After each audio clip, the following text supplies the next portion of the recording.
৬,২০০ litre diesel সহকারে এই ট্যাঙ্কারটি আটক করেছে নওগাঁর মান্দা থানা পুলিশ। সিরাজগঞ্জের বাঘাবাড়ি ডিপো থেকে যমুনা অয়েল কোম্পানির এই ট্যাঙ্কারটি তেল নিয়ে যাওয়ার কথা ছিল নওগাঁর নিয়ামতপুরে, কিন্তু সেটি নওগাঁর নিয়ামতপুরে না গিয়ে নওগাঁর বৈদ্যপুর বাজারে এই একটি দোকানে তেলগুলো বিক্রি করা হচ্ছিল অবৈধভাবে।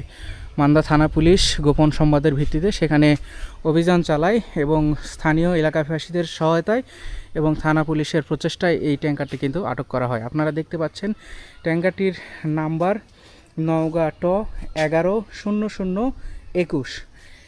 আমরা যতদূর জানতে পারছি যে এই ট্যাঙ্কারে তেল রয়েছে ডিজেল এবং তেলের পরিমাণ ছিল ৬,২০০ লিটার।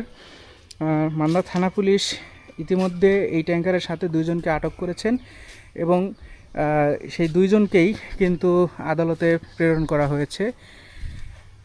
এখন এই ট্যাঙ্কারটি দেখতে পাচ্ছি আমরা মেসার্স ওহাব ট্রেডার্সের আওতাধীন, মানে ওহাব ট্রেডার্সের এই ট্যাঙ্কারটি। প্রোপাইটার মোহাম্মদ ওহাব সরকার, বাঘাবাড়ি ঘাট, শাহজাদপুর, সিরাজগঞ্জ।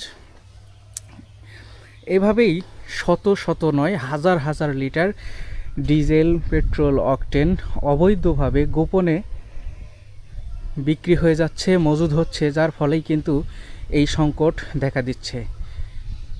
আমরা চাই এই সংকটের সমাধান হোক, এই অবৈধ মজুদকারী এবং গোপনে যারা এই ব্যবসাগুলো করছে নিয়ম বহির্ভূতভাবে তাদের শাস্তি প্রদান করা হোক যথাযথ আইনের আওতায় এনে। আজ এই পর্যন্তই। সকলে ভালো থাকবেন, সুস্থ